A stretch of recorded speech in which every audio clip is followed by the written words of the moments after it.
जय जगन्नाथ प्रभु thank you YouTube channel रे सबु पिला माननकु वेलकम। आपण माने प्रस्तुति जारी रखिथिबे एवं मु आशा करूची आपण माने मते भलरे थिबे। आसंतु आज देखिबा होमगार्ड रिलेटिव पत्र लिखन के रिलेटिव रे होमगार्ड रे पत्र लिखन आसीबो से रिलेटिव आमे गोटे पत्र लिखन आनिचु एवं ताको केमिति लेखिबा जा फल रे समस्ते क्वालिफाई हेई परिबे। आजिका दुनिया रे देख समस्ते जिबिली करिवारे प्रस्तुत होचନ୍ତି निज निज फोटो को जिबिली चाट जीपीटी रे पकाई निज फोटोटा को जिबिली रे प्रस्तुत करिया पई लागिचନ୍ତି हो ना।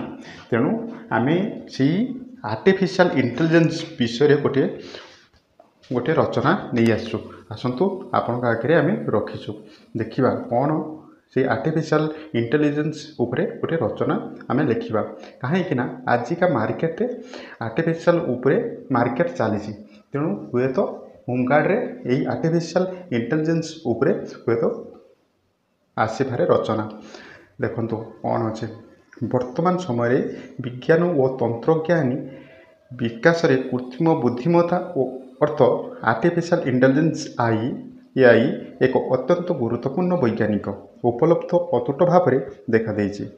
यह एक एमिति प्रजुक्ति जहाँ मेसीन किंबा कंप्यूटर को मनुष्य भली चिंता और विचार और शिखिबार दक्षता देइछि। अर्थात मनीष एमिति गोटे तंत्र माने तार ज्ञान कौशल को लगाई एमिति गोटे रोबोट तैयारी करिछि सेथिरे मनुष्य जेमिति चिंता करि परथा सेमिति तार चिंता शक्ति दे परछि विचार शक्ति दे परछि और शिखिबार क्षमता मध्य दे परछि। जेमिति मनुष्य जने तार थाय कोन ना चिंता करि परिबो विचार करि परिबो एवं शिक्षा ग्रहण करि परिबो एटा थाय। तेनु वर्तमान मनुष्य एमिति गोटे रोबोट तैयारी करछि ताहा भितर एमिति से ज्ञान भरपूर कर दिछि सेथिरे कोन हबो ना सी चिंता करि परिबो विचार करि परिबो एवं शिक्षा करि परिबो। तापरे कोन अछि एआई द्वारा आमे एमिति मेसीन तैयार करा जायछि जहाँ मनुष्यंक नियमित काम को आसान करि परिबो अर्थात एमिति तैयार करा जायछि मनुष्य कामटा को सहज करि परिबो। देखो जेतले तुम फोटोटा को केबे चिंता कल्पना भी करनथलो गोटे कार्टून फोटो तैयार हो जिवो। तेणु आजिकालिका दुनिया रे देखो चाट जीपीटी रे तुम फोटोटा पकेदेला एक्यूरेट तुम फोटो परिका गोटे कार्टून फोटो आसी जाउछि एटा गोटे आसान हो जाउनि बहुत सरल हो जाउछि जहाँ मनुष्य नियमित काम को आसान करिवो और द्रुत चिकित्सा सेवा शिक्षा व्यायाम रक्षा विभाग और गृह कार्य एआई व्यवहृत होउछि हो ना। बर्तमान देखो चिकित्सा क्षेत्र मध्य एआई लागिगलानी व्यवसाय क्षेत्र में एआई लागिगलानी आ गृह कार्य मध्य एआई लागिगलानी। यह द्वारा रोबोट तैयारी न्यायपालिका दयाल निष्पक्ष सुधी और अधिक समय और श्रम रक्षा करा जाय पारुछि। अर्थात एआई द्वारा कौन करा जाय पारुछि ना अधिक समय लागु नाही कौन से गोटे काम को अधिक समय लागु नाही। आजिका दुनिया रे देखो जेतले गोटे मनुष्य देह खराब होता बा ऑपरेशन होता ताको ओपनली ऑपरेशन करा जाउतला बर्तमान कंप्यूटर माध्यम रे जे करा जाउछि बहुत शीघ्र हेई पारुछि एवं कष्ट भी कम होई पारुछि। आउ आपण माने आगर कोन थिला ना गोटे कौन से काम को निजे मनुष्य तैयारी जते करूथाय ताको मास मास वर्ष वर्ष लागु जाउतला किंतु आजिकल या टेक्निक अछि एते द्रुत मात्रा गति करिगलानी जहाँ कि बहुत कम समय रे करि होछि। यह द्वारा रोबोट तैयारी और न्यायपालिका देय बुद्धि करुछि अधिक समय श्रम रक्षा करि परछि किंतु कृत्रिम बुद्धिमत्ता मनुष्य निमित्त विपद सृष्टि करछि। अर्थात जेतले कौन होछि ना करूथला सेतेबेले बहुत जन नियुक्ति होतले कौन से काम तैयारी होतला सेतेबेले बहुत जन मनुष्य नियुक्ति होतला सेतेबेले वर्तमान कौन होछि ना सेठारे गोटे रोबोट रखि दिया जाउछि सेटारे सी भी बहुत शीघ्र कर दउछि। तेणु जड़े रोबोट रहिबा जा 10 जन मनुष्य से कामटा को करुले तेणु गोटे रोबोट रखिदेला को सेठी 10 जन लोक बेकारी समस्या बढ़ी जाउछि। अर्थात आगो को देखा बेकारी समस्या मध्य देखा मिलिबो ए कथा से कहूछि।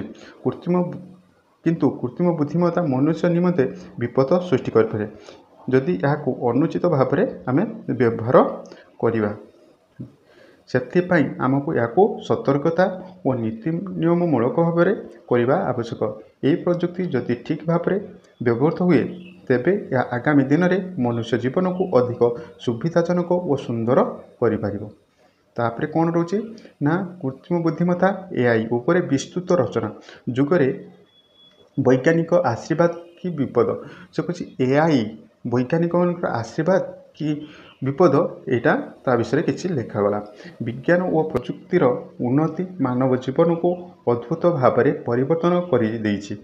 ସେଥିରେ ବର୍ତ୍ତମାନ ସବୁଠୁ ଚର୍ଚ୍ଚିତ ଓ ଭବିଷ୍ୟତର ପ୍ରବଳ ଉପଲବ୍ଧ ହେଉଛି କୃତ୍ରିମ ବୁଦ୍ଧିମତ୍ତା ଅର୍ଥାତ୍ ଆର୍ଟିଫିସିଆଲ ଇଣ୍ଟେଲିଜେନ୍ସ। ଏହାର ଅର୍ଥ କ'ଣ ବୋଲି ବୁଝାଯାଏ? ଏମିତି ଏକ ପ୍ରଯୁକ୍ତିବିଦ୍ୟା ଯାହା ମେସିନ୍ ଦ୍ୱାରା କମ୍ପ୍ୟୁଟରକୁ ମନୁଷ୍ୟଙ୍କ ଭଳି ଚିନ୍ତା କରିପାରେ, ଶିଖିବା, ନିଷ୍ପତ୍ତି ନେବା ଓ ସମସ୍ୟା ସମାଧାନ କରିବା ଶକ୍ତି ପ୍ରଦାନ କରେ। ଏହା ମାନବ ବୁଦ୍ଧି ଓ ଧାରଣାର ଏକ ଅନୁକରଣ ଅଟେ। କୃତ୍ରିମ ବୁଦ୍ଧିମତ୍ତାର ବ୍ୟବହାର ଓ ମାନ୍ୟ। ଚିକିତ୍ସା କ୍ଷେତ୍ରରେ ରୋଗ ଚିହ୍ନଟ କରୁଛି, ରୋବୋଟ ସର୍ଜରୀ ଓ ଔଷଧ ଉନ୍ନତି। ଯେତେବେଳେ କରୋନା ହେଲା ସେତେବେଳେ ରୋବୋଟ ମାଧ୍ୟମରେ ବିଭିନ୍ନ ଟେକ୍ନୋଲୋଜି ହିସାବରେ କୋଭିଡ଼ର ଇଞ୍ଜେକ୍ସନଟା ବାହାରି ନଥିଲା କି? ତାପରେ ଶିକ୍ଷା କ୍ଷେତ୍ରରେ ସ୍ମାର୍ଟ ଲର୍ଣ୍ଣିଂ ଆପ୍ ଅର୍ଥାତ୍ ବର୍ତ୍ତମାନ ସ୍ମାର୍ଟ ଲର୍ଣ୍ଣିଂ ଆପ୍ ଅର୍ଥାତ୍ ଜୁମ୍ ମିଟିଂ ଅର୍ଥାତ୍ କରୋନା ପାଖରୁ ଯାହା ଜଣାପଡ଼େ କରୋନା ପାଖରୁ ଆଜିକା ଦୁନିଆଟା ବହୁତ ଉନ୍ନତି କରିଯାଇଛି, ହଁ ନା? ଅନୁକୂଳ ଶିକ୍ଷା ପ୍ରଣାଳୀ। ତାପରେ ଆର୍ଥିକ ବ୍ୟବସାୟ କ୍ଷେତ୍ରରେ ଡିଜିଟାଲ ବ୍ୟାଙ୍କିଂ, ଚାଟବଟ୍, ଡାଟା ବିଶ୍ଳେଷଣ ଅର୍ଥାତ୍ ଅର୍ଥନୈତିକ ବ୍ୟବସାୟ କ୍ଷେତ୍ରରେ ଅର୍ଥନୈତିକ ବ୍ୟବସାୟ କ୍ଷେତ୍ର କ'ଣ ନା ଆପଣ ଆଗରୁ ଜଣେ ଲୋକଟେ ଟଙ୍କା ଉଠିବା ପାଇଁ ହେଉ ବା ଟଙ୍କା କାହାକୁ ଦେବା ପାଇଁ ହେଉ ସେ ପ୍ରଥମେ ବ୍ୟାଙ୍କକୁ ଯାଉଥିଲା, ସେଠାରେ ଲାଇନ୍ରେ ଛିଡ଼ା ହେଉଥିଲା, ଗୋଟେ ଦିନ 2 ଦିନ ଲାଗିଯାଉଥିଲା। କିନ୍ତୁ ଆଜିକା ଦୁନିଆରେ କ'ଣ ହୋଇଛି ନା ଫୋନ୍ପେ, ଗୁଗୁଲ୍ ପେ ଏମିତି ବିଭିନ୍ନ ଆପ୍ଲିକେସନ୍ ମାଧ୍ୟମରେ ସେମାନେ 2ରୁ 3 ସେକେଣ୍ଡ ଭିତରେ ସେମାନେ ପଇସା ନେବା ଏବଂ ଆଣିବା ବହୁତ ଆଶା ହେଇଯାଇଛି। ସେଇ କଥା ସେ କହୁଛି ଜୀବନର ସ୍ମାର୍ଟ ଓ ଭୟରେ ସ୍ମାର୍ଟ କରିଦେଇଛି ଅର୍ଥାତ୍ ଜୀବନଶୈଳୀଟିକୁ ବହୁତ ଆଗକୁ ନେଇଯାଇଛି। କେମିତି ନା ଯେମିତି ଆଜିକା ଦୁନିଆରେ ଲୋକମାନେ ଘରେ ବସିକି କ'ଣ କରୁଛନ୍ତି ନା ଡ୍ରେସ୍ କିଣିପାରୁଛନ୍ତି, ଖାଦ୍ୟ ଖାଇପାରୁଛନ୍ତି, ସପିଂ ମଲ୍କୁ ଯିବା ପାଇଁ ହେଉନି, କୌଣସି ଦୋକାନକୁ ଯିବା ପାଇଁ ହେଉନି ବା ନିଜେ ଖାଦ୍ୟ ତିଆରି କରିବା ପାଇଁ ହେଉନି, ଘରେ ବସୁଛନ୍ତି, ଆପ୍ଲିକେସନ୍ ମାଧ୍ୟମରେ ଅର୍ଡ଼ର କରିଦେଉଛନ୍ତି, ଖାଇବା ପାଇଯାଉଛନ୍ତି। ଏହା ଥିଲା କୃତ୍ରିମ ବୁଦ୍ଧିମତ୍ତା ଅର୍ଥାତ୍ AI ଆର୍ଟିଫିସିଆଲ ଇଣ୍ଟେଲିଜେନ୍ସ ଉପରେ ରଚନାଟେ ଥିଲା। ତେଣୁ ଆପଣଙ୍କୁ ଏଇ ଭିଡ଼ିଓଟି କେମିତି ଲାଗିଲା ମୋତେ କମେଣ୍ଟ ମାଧ୍ୟମରେ ଜଣାଇବେ। Thank you watch my video. ଜୟ ଜଗନ୍ନାଥ, ଜୟ